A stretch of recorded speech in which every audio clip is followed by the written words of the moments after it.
Boa noite. Na apresentação do canal de História de Santa Cruz, do professor Simvaldo, do YouTube, nesta quarta-feira, dia 9 de abril de 2025, estarei falando sobre a presença de Carl Friedrich Sidney, mercenário na Imperial Fazenda de Santa Cruz. Esse Carl Sidney era militar. Ele veio contratado como oficial mercenário para combater ao lado do exército brasileiro na Guerra da Cisplatina. A Guerra da Cisplatina ocorreu lá na região da Cisplatina, né? Área do Prata, Rio Grande do Sul, e ela tem as suas origens a partir do século XVII, quando nós tivemos aqui os tratados, né? O Brasil ainda fazia parte da colônia, era uma colônia de Portugal, e houve então um certo litígio naquela região sul, da região do sul, com os espanhóis. Então aquele tratado chamado Tratado de Santo Ildefonso, enfim, os litígios com a Espanha, com aquela região da Espanha, né? Já começa no século XVII. Quando então a família real chega ao Brasil, Dom João vai tomar posição, e a província cisplatina, já em 1821, aí já não é mais Dom João, já é Dom Pedro I, príncipe regente, porque Dom João retorna a Portugal em 1820, depois da revolta do Porto, lá em Portugal.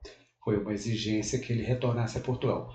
Então, já em 1821, aquela região passa a fazer parte. Dom Pedro I incorpora a região que hoje corresponde ao Uruguai.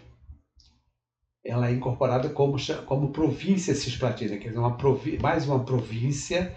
De todas as províncias naquela época não eram os estados, eram as províncias. Inclusive, até na própria Constituinte de 1823, depois que é outorgada a Constituição de 1822, ou melhor, depois que é proclamada a independência em 7 de setembro de 1822, vai ser eleita uma Assembleia Constituinte para elaborar e votar uma Constituição. Essa Constituição seria votada pelo parlamento, só que quando Dom Pedro I, aí já é Dom Pedro I, né?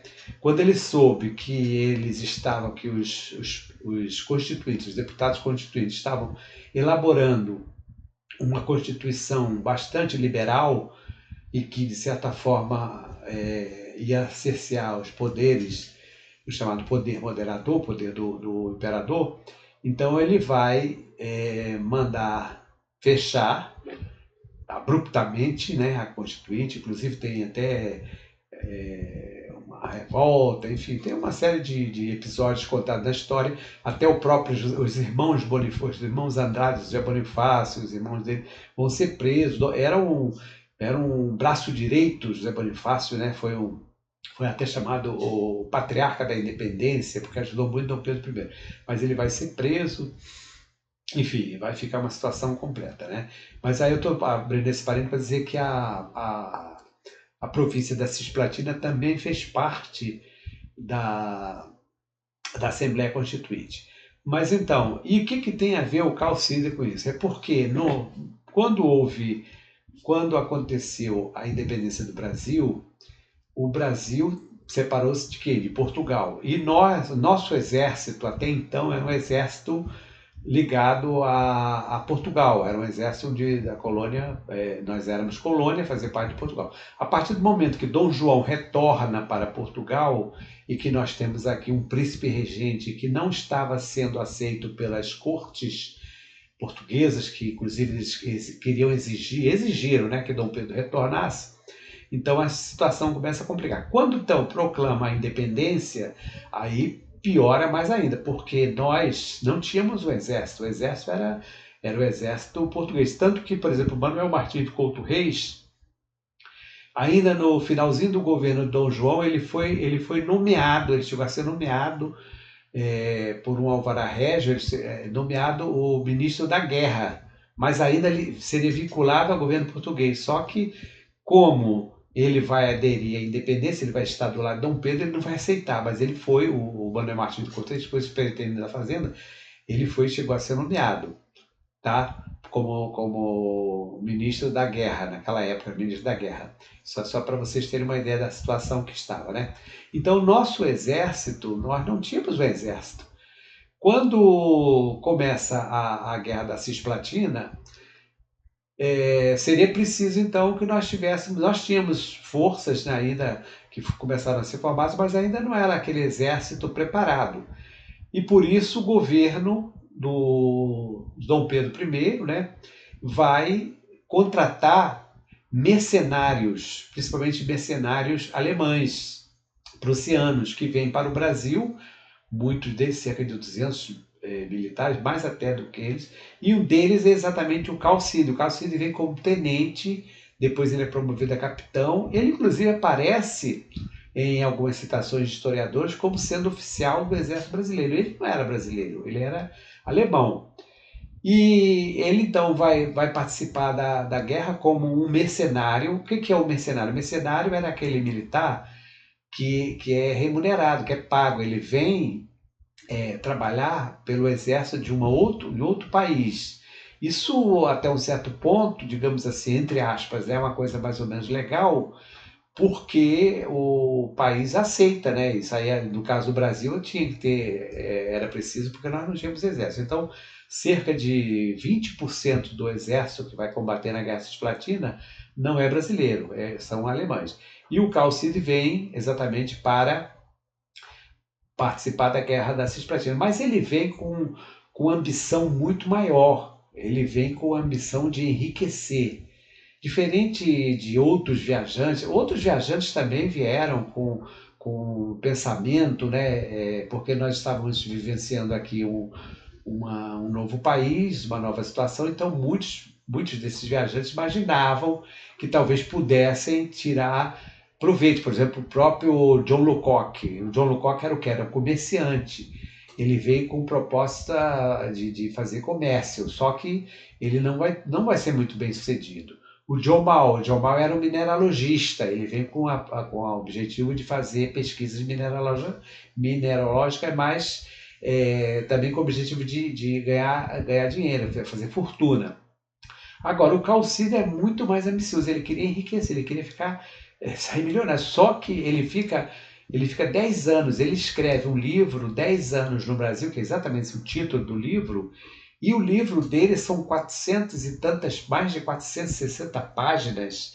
No final, inclusive, tem um índice onomástico, tem também umas notas geográficas. É um trabalho de fôlego, é um trabalho que realmente vale a pena conhecer e fazer a leitura, inclusive com material de pesquisa. Só que ele vem com uma animosidade, ele vem com uma hostilidade, uma linguagem agressiva muito, muito grande. E principalmente ele vai criticar tudo. Ele faz um elogio e duas críticas, entendeu? Ele começa a fazer críticas, inclusive até mesmo da parte geográfica. Ele vem, como todos os demais, né, chegando à Baía de Guanabara e vai observando, vai falando, mas ao mesmo tempo ele já vai fazendo críticas em relação à questão das baterias, como ele era militar. Então ele vai falar, por exemplo, que a Fortaleza de Santa Cruz não teria condições de estar servindo como fortaleza de proteção, enfim, tudo ele faz crítica. E quanto a Dom Pedro I, que era o imperador na época, ele vai ser de uma agressividade incrível, não é fácil. Bom, mas nós temos sempre um contraponto, porque ele escreveu, tem muitas, vamos dizer assim, muitas inverdades, para não dizer mentiras, né?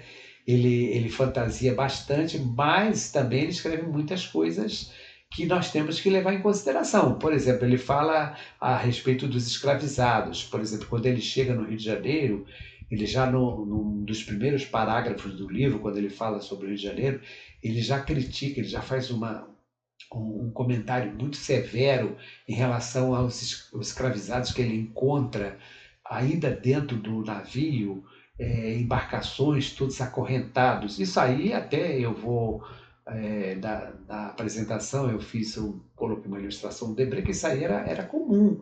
Outros viajantes também fizeram comentários, só que ele é de um comentário muito agressivo.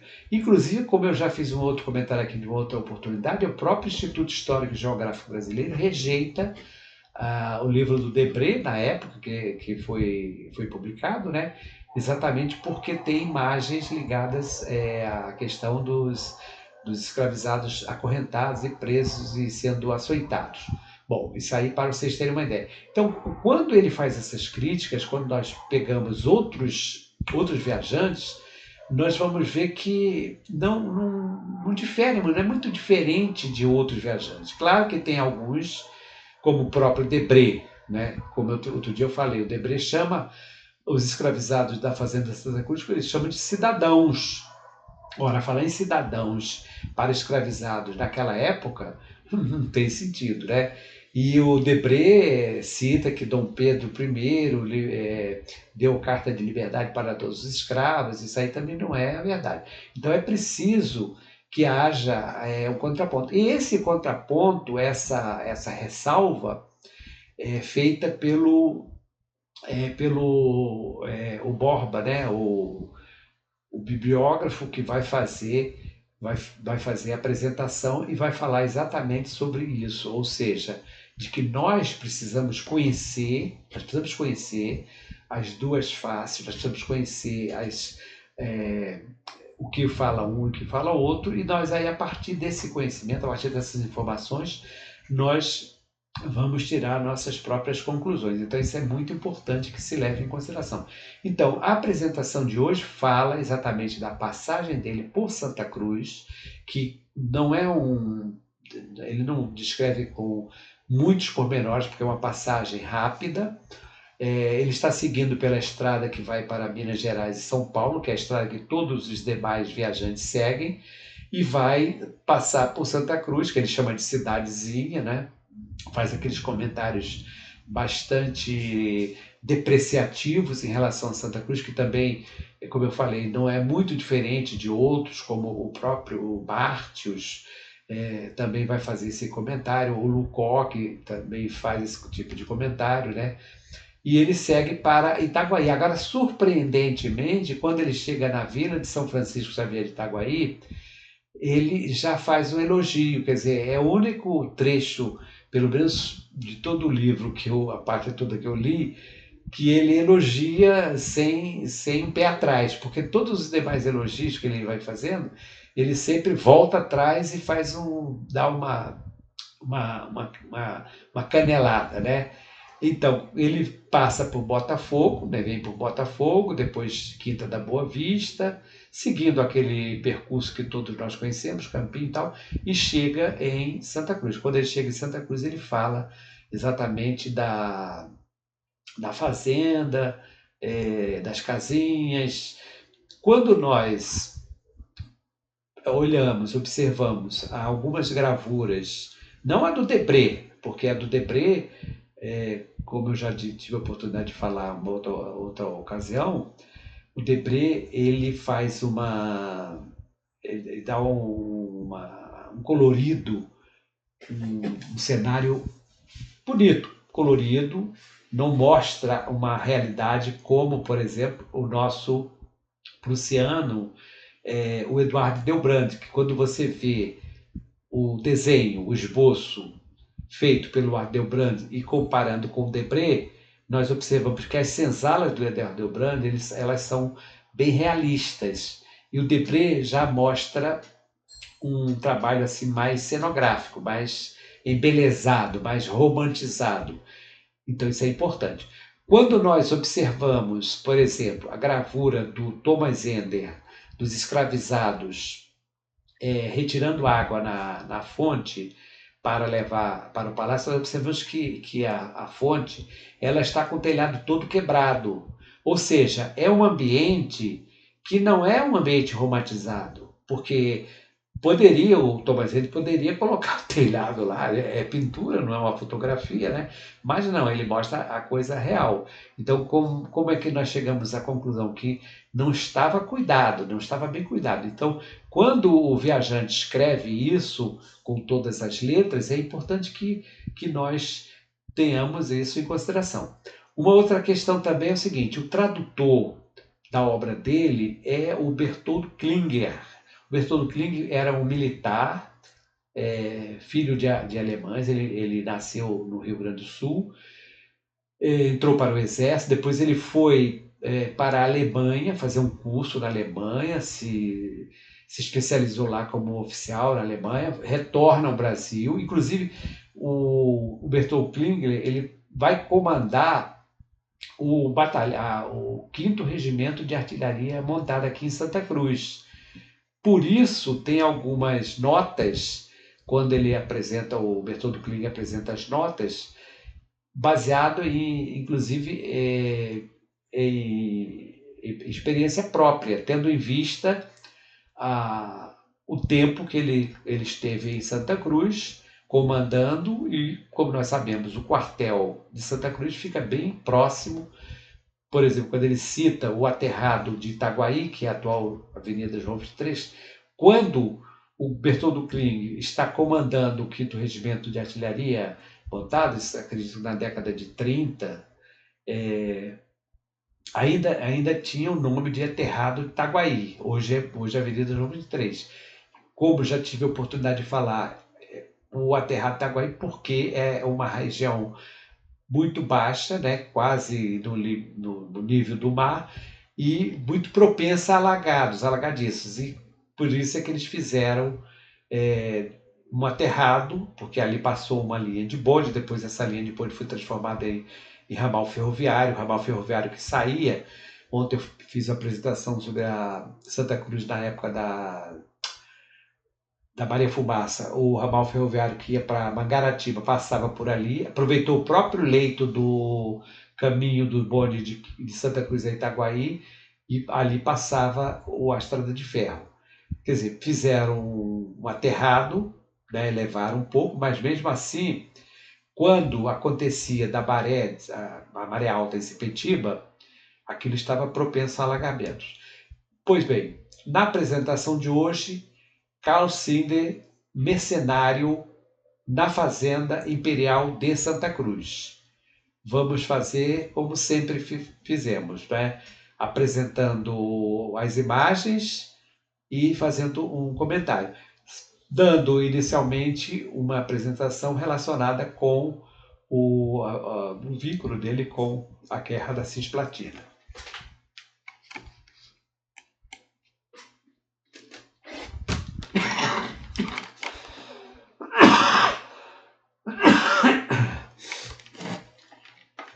Cedre, mercenário na Fazenda Imperial de Santa Cruz. O título do livro dele, 10 anos no Brasil. Ele chega em 1825, em Santa Catarina, e permanece no Brasil até 1835. Então, é o mercenário na Fazenda Imperial de Santa Cruz. Aqui é o canal de YouTube, História de Santa Cruz, professor Simvaldo Souza. Observe que temos aqui nesse primeiro slide, além do nosso brasão, que é a nossa marca, né, do canal, observe que nós temos a capa de 3 edições diferentes de 10 anos no Brasil. Não foram as únicas, porque eu acredito que desses viajantes, claro que o Debré nós tivemos uma série de edições. O Carl Sindler, acredito que tenha sido um dos viajantes que tem mais edições. Isso leva à seguinte conclusão, é que realmente, embora ele seja muito crítico, mas tem muitas informações que merecem ser consideradas, né? Então, ele chega em Santa Catarina em 1825, veio comandando o navio Caroline, que pela 3ª vez chegava ao Brasil, tendo saído de Hamburgo em 16 de novembro de 1825, chegado ao Rio de Janeiro em 26 de fevereiro de 1826. tinha mais ou menos 200 pessoas a bordo. Ele foi testemunha ocular do funeral da imperatriz Dona Leopoldina, realizado no dia 14 de dezembro de 1826. Então, essas 3 edições, a edição de cima, da esquerda da imagem, do nosso lado esquerdo, quem está olhando do lado esquerdo, que tem um desenho ali de um macaco, ela é uma edição, digamos, mais recente da editora Itatiaia. Essa outra aqui de baixo já é uma edição antiga, 10 anos no Brasil. E a da direita é a edição que eu estou usando para fazer essa apresentação, que é do Senado Federal, que inclusive, como eu já falei para você, a Biblioteca do Senado Federal, ela disponibiliza para quem quiser, pesquisador, leitor, se quiser, pode pegar, pode baixar no PDF, né? A breve passagem de Calcíndea por Santa Cruz é narrada no 3º capítulo do livro 10 anos no Brasil, sob o título Arredores do Rio, a Estrada de Minas, Santa Cruz, Itaguaí, Uduro e Guimarães. Quer dizer, são os temas que são abordados nesse 3º capítulo. Mas já no capítulo anterior, quer dizer, o 2º capítulo, Seidel deixa antever sua opinião geral sobre o Brasil, o Rio de Janeiro e, consequentemente, a respeito de Santa Cruz, quando, nas suas palavras preliminares, referentes à província e cidade do Rio de Janeiro, escreveu: o Brasil é a terra matriz da natureza e do mundo das fadas, terra da fantasia e da insensatez, da anarquia, da especulação, terra de macacos, frades e mulatos, o Estado imperial de um alerquim de traje multicolor, que com a sua vara de condão transforma ouro em papel, pão em pedra, homens em animais, e que na velha pantomima Juca, o macaco brasileiro, mostra sua ascendência sobre súditos quadrúpedes. Ou seja, vejam só que ele é bem contundente, chega a ser até agressivo em relação ao que ele está escrevendo. O autor, ex-oficial alemão a serviço de Dom Pedro I, deita neste livro um olhar às vezes severo. Olha quanta severidade que ele mostrou anteriormente, né? Severo sobre o Brasil Império. O próprio autor escreve no prefácio que o breve reinado de Dom Pedro em Portugal, aí já no caso Dom Pedro já tinha abdicado, volta para Portugal como Dom Pedro IV, né?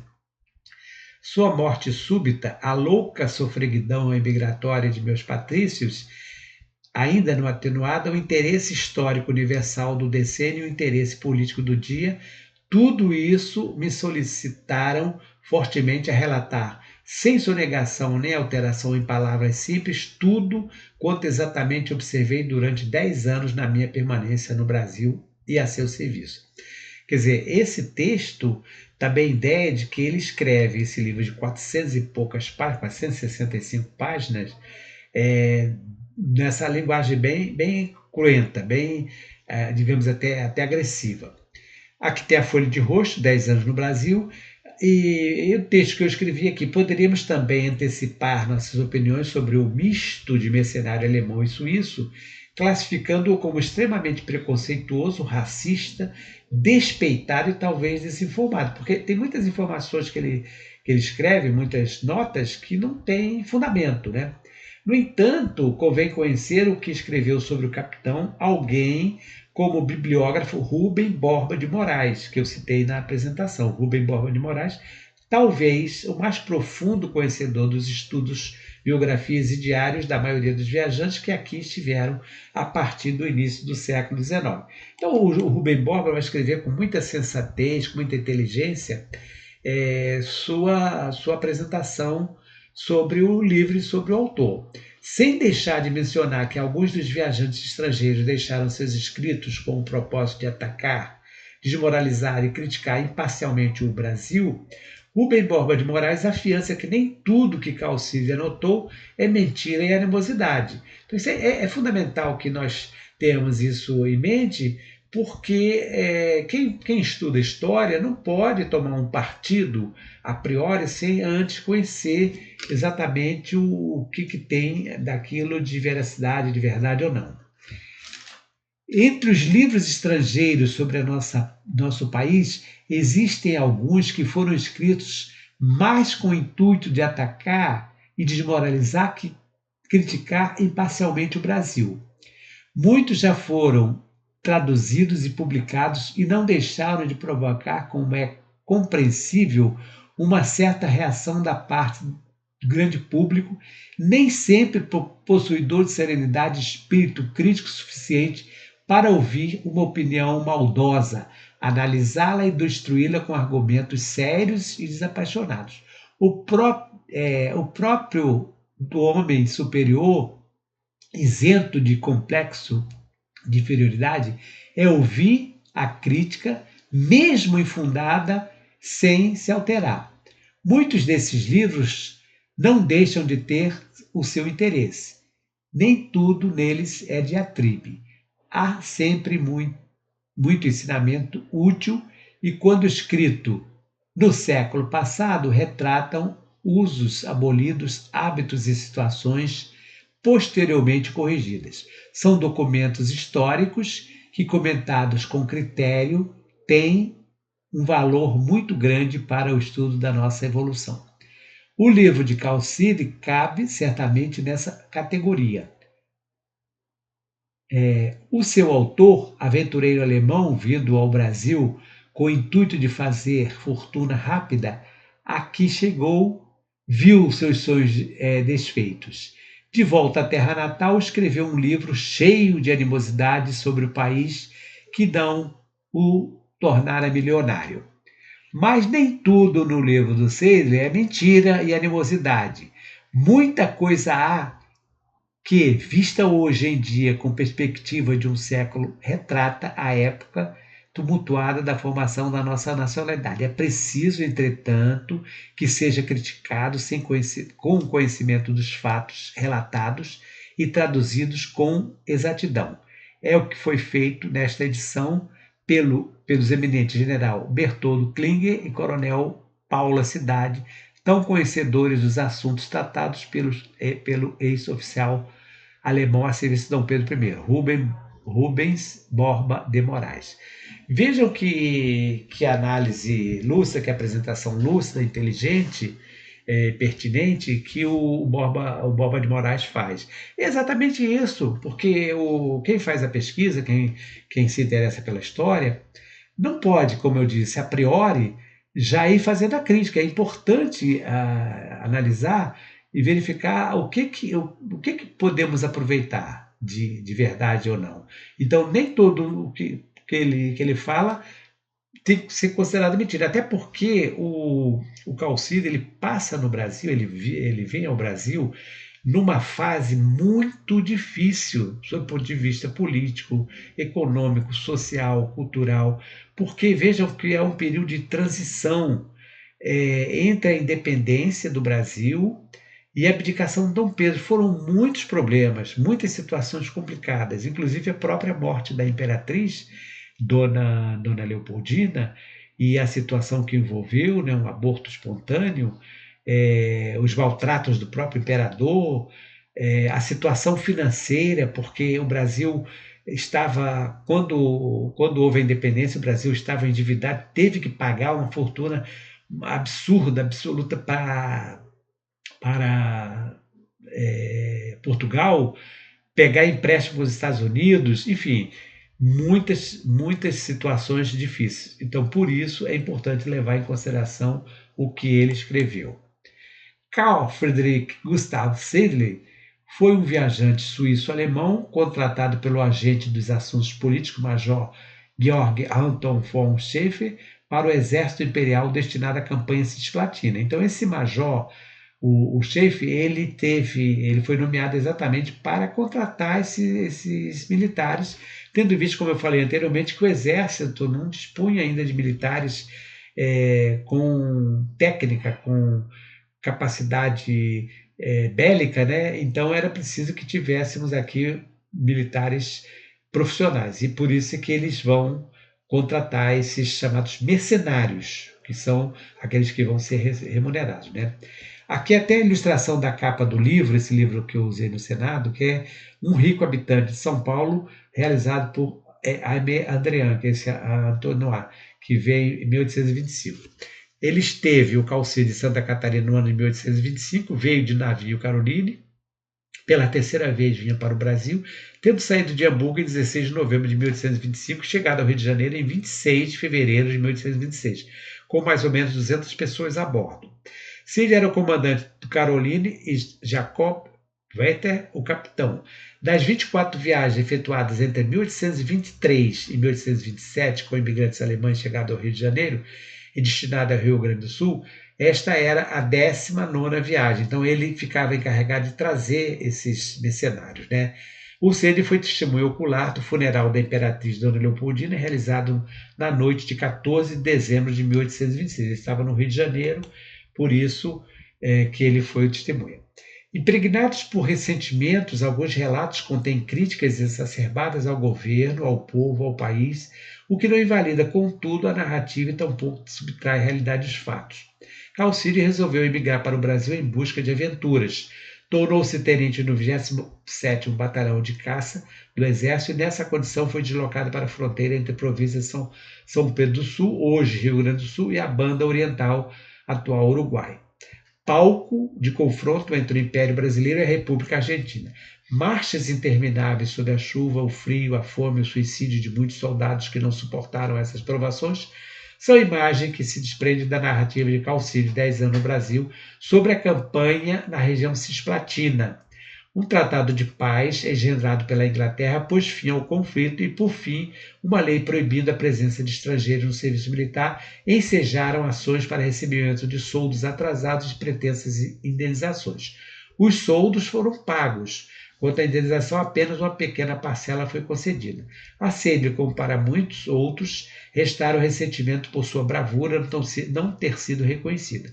E é esse sentimento que deu 10 anos no Brasil nuances de ironia, de crítica mordaz a Dom Pedro I, pejorativamente chamado de Napoleão do Novo Mundo, e cuja abdicação lhe foi motivo de júbilo.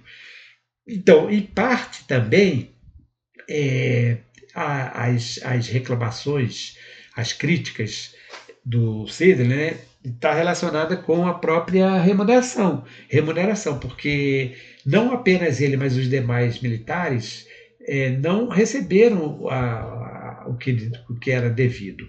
Inclusive, isso vai gerar uma revolta em 1828, porque esses militares vão se revoltar contra o governo, tendo visto que eles não receberam. O que é um mercenário? O mercenário é um assoldadado, é aquele soldado que trabalha ou serve por um preço ou soldo ajustado, que age ou trabalha apenas por interesse financeiro. Se nós levarmos essa ao pé da linha, nós vamos ver que o Calcídio se encaixa em todas as definições. Ele trabalha por dinheiro ou algo que representa vantagens materiais. Interesse venal, soldado oficial que em troca de soldo serve em um exército estrangeiro. Vejam vocês que todas essas definições aqui, nós podemos encaixar no caso do Calcídio, porque realmente ele veio como mercenário, ele veio interessado em fazer fortuna e pago, remunerado pelo Exército Brasileiro. Calcídio veio ao Brasil com o intuito de fazer fortuna, mas como não obteve sucesso quando voltou à Alemanha, escreveu o livro 10 anos no Brasil, cheio de animosidade sobre o país que não tornara milionário. Por exemplo, sobre o Rio de Janeiro, escreve: a primeira impressão que colhemos da vida humana no Rio de Janeiro foi altamente desagradável e revoltante. Destruiu todos os sonhos idílicos que, como chuva de maná, se derramaram sobre nosso coração ainda enjoado do mar. Passou por nós grande embarcação que levava 18 negros, quase escravos de galé dura, estreitamente acorrentados uns aos outros. As ruas do Rio não são, maior parte, compridas, tortas. São, na maior parte, compridas, tortas e estreitas. As casas, quase todas baixas, sujas e edificadas em estilo vulgar, sem levar em conta questões de gosto, de comunidade, da vida social. Eu aproveitei uma gravura do Debré, que não é exatamente essa gravura que ele cita aqui, essa imagem que ele cita na embarcação, mas são escravizados negros acorrentados, levando para a cadeia o jantar que foram buscar no Hospital da Misericórdia. É de 1800, entre 1820 e 1830, né? Aquarela sobre papel, que está no Museu Castro Maia, que fica lá em Santa Teresa. Observe que os escravizados estão todos acorrentados. Então, essa imagem era comum. Ele não foi o único a ver isso aqui. Então, é mentira? Não, é verdade. Só que a agressão, a maneira como ele escreve, é que se torna agressiva. Antes de vir para a Fazenda Imperial de Santa Cruz, Calcire passa por outros recantos da cidade, incluindo o Jardim Botânico, onde havia plantação de chá, semelhante à existente aqui, com os chineses trazidos da colônia chinesa de Macau, a colônia que pertencia a Portugal, né? Então, esses chineses que foram para o Jardim Botânico, alguns deles trouxeram, um grupo ficou no Jardim Botânico e outro veio para Santa Cruz. Então, ele escreveu, isso aqui ele está escrevendo relativo ao Jardim Botânico, mas que serve para Santa Cruz. Inclusive, parece muito com o texto que foi escrito pela Maria Gra. O chá que o rei português Dom João VI para cá fez transplantar por volta de 1816 é o único produto que faz exceção. Ele tinha falado anteriormente de outros produtos, né? Pois é colhido em regra. Com imensas dificuldades e extraordinárias custas, mandaram vir chineses de sua longínqua pátria para cultivar o chá no Brasil à maneira da China. A ideia foi feliz e teve bom êxito. O chá aqui produzido é pouco inferior ao chinês. Maria Grande escreve mais ou menos a mesma coisa, né? Mas aqui falta ordem e fiscalização. Veja que ele elogia, mas logo em seguida ele vem com a crítica, né? Que também não deixa de ter fundamento, né? Aqui falta ordem e fiscalização. Os chineses nunca desmentem sua natureza de ladrões. Veja que ele também mete o pau aqui nos chineses. E conservam para si a melhor parte da colheita, que em seguida vendem o resto de barato nas ruas da cidade. Se essa cultura do chá fosse realizada com algum cuidado e inteligência, o império muito breve estaria em condições de produzir o chá necessário ao seu próprio consumo, muito considerável, e assim o país seria anualmente teria anualmente uma forte despesa a menos. Entretanto, se reconhece que o governo, apesar de finanças completamente derrocadas, acha que não vale a pena o melhoramento dessa espécie, que podia trazer um dia as melhores consequências. Naturalmente, os ingleses também fazem quanto podem para estorvar tais plantações, mas será possível que em grande império independente como o Brasil, por meio de medidas enérgicas, não possa combater esse vil espírito de especulação de seus hóspedes não convidados? Então, essa é uma reprodução do livro 10 anos no Brasil, do Carl Sidney. Então, mais ou menos é o texto, né, da Maria Gra, que a Maria Gra fala também, que Dom Pedro negligenciou em relação ao chá, que se tivesse mais cuidado que poderia dar lucro, que Dom Pedro então vai se interessar mais pelo café. Eu aproveitei aquela ilustração do Thomas Eder, né, que foi feita aqui em Santa Cruz, chinês, das plantações reais do chá de Santa Cruz, aquarela, que faz parte do livro Brasil na Rota da Índia, 1500-1808, organizado por Júlio Bandeira, editora Arte Padilha, Rio de Janeiro, 2018, página 150. Então, essa gravura aqui é referente a Santa Cruz. O texto se refere ao Jardim Botânico, mas, como eu disse, não muda muito em relação a Santa Cruz. Segundo seu percurso de direção à Fazenda Imperial de Santa Cruz, depois de passar pela Quinta da Boa Vista, Calcide vai descrevendo as belezas naturais do antigo caminho dos jesuítas pela movimentada estrada em direção a São Paulo e Minas Gerais, elogiando, porém sempre encontrando algum motivo para criticar, depreciar e apontar erros. Ele elogia e aquele negócio, né? Atira pedra e joga um beijo, né? Aqui é a vista do Rio de Janeiro, Thomas Ender, um óleo sobre tela em 1817, que é um acervo pertencente à Academia de Viena, na Áustria. Então ele escreveu, né? Esses textos foram tirados do livro dele, 10 anos no Brasil, aquela edição do Senado, né?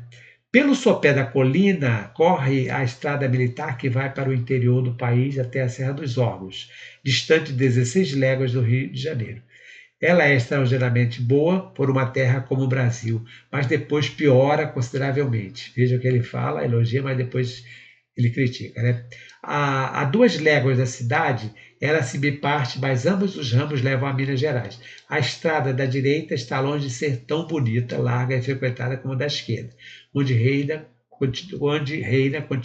contínua atividade.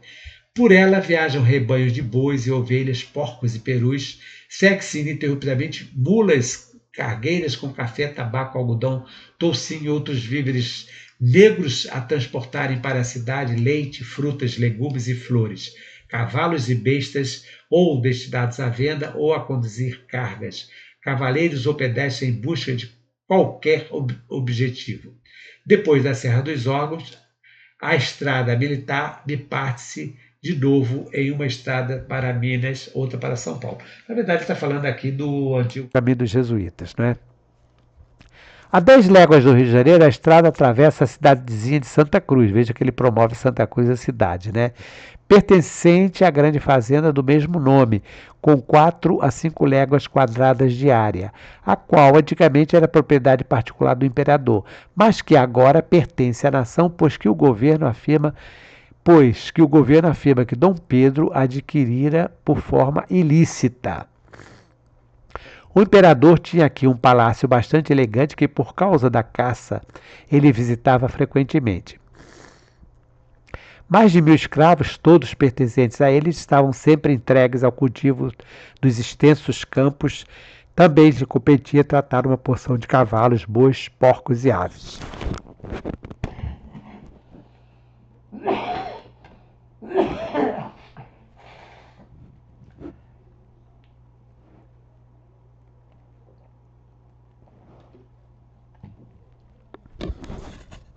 Perdoa, imperatosse.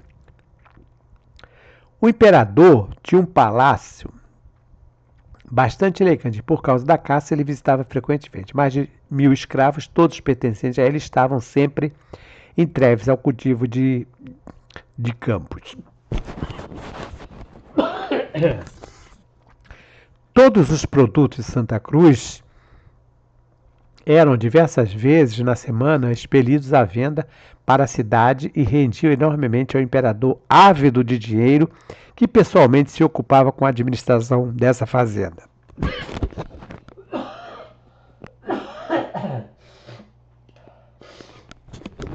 Eita tossinha. Aliás, Dom Pedro, é sabido, empregava muitíssimo mais tempo e atenção na administração da sua fortuna pessoal do que na do império. E tinha muito mais jeito para enriquecer pessoalmente do que para erguer as finanças do Estado, profundamente decaídas. Raia pelo famoso o que de prata, ouro e diamantes ele levou consigo ao ser destronado. Sem dúvida, era o homem mais rico de seu tempo. Obviamente que o Calcide está sendo extremamente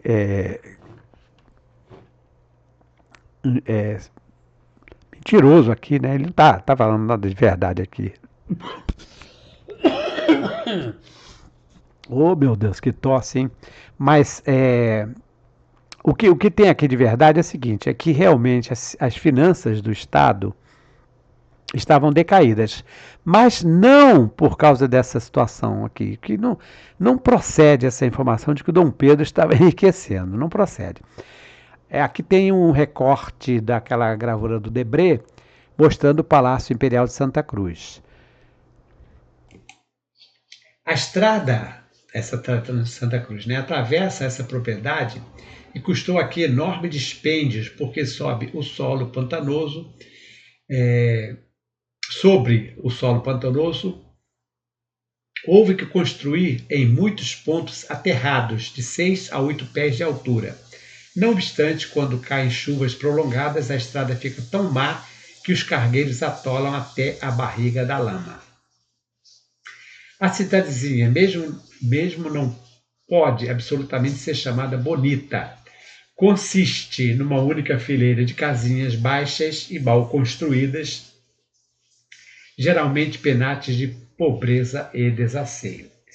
Aqui tem a vista panorâmica da Fazenda Imperial Santa Cruz, com destaque para o palácio, hospedaria, oficinas, senzalas, cordelaria e hospital. É um trabalho do Debré, É o mesmo trabalho de Debré, mas de uma outra visão, né? Foi tirado do Debré e o Brasil, edição Capivara, de Júlio Bandeira e Pedro Corrêa do Lago. Quando o Calcide fala sobre essas casinhas, que a cidadezinha não pode ser chamada bonita, de certa forma, ele está acompanhando outras informações, por exemplo, Lucoque. E mesmo quando vocês observam algumas gravuras, vocês vão ver que, no caso daquela do Eduardo Delbrand, por exemplo, que ele não está falando mentira. Ele está falando uma coisa que ele viu, né? Uma realidade. Outro ponto aqui, quando se refere à questão do aterrado. Até tem aqui o número 42, porque é uma nota do tradutor, como eu falei para vocês, o tradutor foi o Bertold Klinger, que era, na época, era coronel da engenharia, da artilharia, e foi comandante aqui do quartel de Santa Cruz, na era 5º Regimento de Artilharia Montada. E o Bertoldo Klinger fez a tradução desse livro. Obviamente, o Bertoldo Klinger fala isso por experiência própria, tendo em vista que, como ele comandou, e o quartel fica bem pertinho ali, ele sabia dessa situação aqui. Carl Friedrich Gustavo Seidler ficou muito bem impressionado com a então vila de São Francisco Xavier de Itaguaí, tecendo elogios e fazendo comentários sobre o futuro da cidade. A 2 léguas de Santa Cruz fica a cidade de Itaguaí, que ultimamente adquiriu certa importância pelo seu comércio com a capital.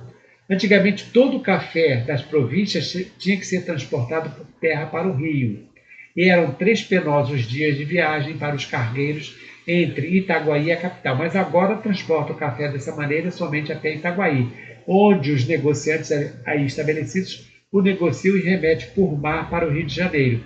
Os mineiros, isto é, habitantes da província de Minas Gerais, com dinheiro realizado, aqui se abastecem às vezes por anos em chitas, panos, vinhos, ferragens e outros artigos de indústria inglesa e do sistema sul-americano de contrabando, o que traz grandes vantagens ao negociante de Itaguaí, que vende suas mercadorias com 50% até 70% de lucro. Por essa forma, a cidadezinha, até há poucos anos quase desconhecida, completamente sem importância, tornou-se uma cidade famosa e rica que, qual criança, ainda está em fraldas, com suas circunstâncias favoráveis e em poucos anos se desenvolverá em pujante juventude. Vejam vocês que ele estava antevendo o futuro de Itaguaí. Hoje, realmente, Itaguaí é uma cidade pujante, uma cidade realmente bastante progressiva. A ilustração aqui é do Benjamin Marie, mostrando o Trapiche, que era o pier, né, o porto lá de Itaguaí, por onde faziam exatamente o transporte das mercadorias de Itaguaí. Vejam a nota que eu falei para vocês, número 42, nota do tradutor. Subsiste o aterrado que liga Santa Cruz a Itaguaí, diretamente. Hoje, leito da estrada de ferro, e também subsiste o da estrada de rodagem, mas pelo interior, rumo ao Morro do Ar, onde se bifurca, sendo que o ramo que conduz ao estado do Rio atravessa o Rio Gandu na chamada Ponte dos Jesuítas. E pouco adiante nele entronca o péssimo caminho de rodagem que vai a Itaguaí. Esse tradutor aqui, olha, é o Bertoldo Klinger, que nasceu no Rio Grande do Sul em 1º de janeiro de 1884, morreu aqui no Rio de Janeiro em 31 de janeiro de 1969. Ele chegou a ser general de divisão do Exército Brasileiro, foi comandante da Revolução Constitucionalista de 1932. Certamente o Klinger, isso aí foi a anotação minha, né? Ele baseou-se nas suas próprias experiências práticas quando esteve servindo no Regimento de Artilharia Montada em Santa Cruz, cujo quartel atual, 1º Batalhão de Engenharia de Combate, fica localizado nas proximidades tanto do aterrado do Itaguaí, que é citado aqui em cima, como também da estrada Morro do Ar, né, que atualmente é a Avenida Padre Guilherme da Caminada. Aqui tem um desenho semelhante ao Palácio Imperial de Santa Cruz, de 1842, que foi colorido pela inteligência artificial, né, a partir do original de autoria do príncipe Adalberto da Prússia. Por que eu coloquei isso? Para mostrar para vocês que isso aqui seria ali na João 23. Então, aquela área da João 23, ali entre a João 23 e a Avenida Brasil, veja que o quartel, ou seja, o antigo Palácio Imperial, está lá atrás, né? E o hospital à direita, que eu te falei outro dia do hospital. Era uma área muito propensa a alagadiço, por isso que tinha o nome de Aterrado de Itaguaí. Encerrando esta apresentação, no terceiro capítulo, além de falar da Estrada de Minas e de Santa Cruz, ele cita também um item lá chamado Duro Guimarães, que é citado no sumário do capítulo 3, referente a um português de nome Guimarães, que Calcide, citando depoimentos orais, diz que foi um conhecido assassino na região de Itaguaí, a quem se atribui mais de 20 homicídios, e que era procurado desde o tempo de Dom João VI, jamais sendo preso por ser fartamente rico. Quer dizer, não é muito diferente de hoje, né? Quantos e quantos criminosos estão aí livres, né? Porque são poderosos, são ricos, né? O livro 10 anos no Brasil, que é esse livro que eu me baseei para fazer a apresentação, foi escrito entre 1933 e 1934. Na verdade, aqui, 1833 e 1834. Tá? Me perdoem pelo engano. Ele foi publicado na Alemanha entre 1833 e 1834. E teve inúmeras edições, isso é alemão, né? Em língua portuguesa, contendo 479 páginas com nota explicativa, apresentação e prefácio. São 19 capítulos, né?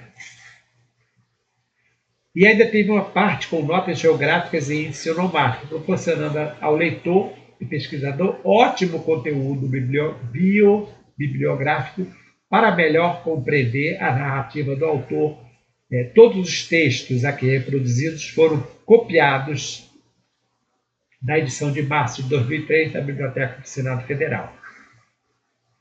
As duas capas que aparecem aqui são edições bem antigas, dos 10 anos do Brasil. Então, a nossa contribuição de hoje... Perdoa essa tosse, hoje está demais. É sobre os 10 anos no Brasil e a passagem do Calcide por Santa Cruz, com algumas informações dele. Hoje, quarta-feira, dia 9 de abril de 2025, canal de História de Santa Cruz, professor Simvaldo. Um abraço, uma excelente semana para você e até uma próxima oportunidade. E me perdoe mais uma vez pela essa tosse de hoje que atrapalhou um pouquinho aqui. Até uma próxima.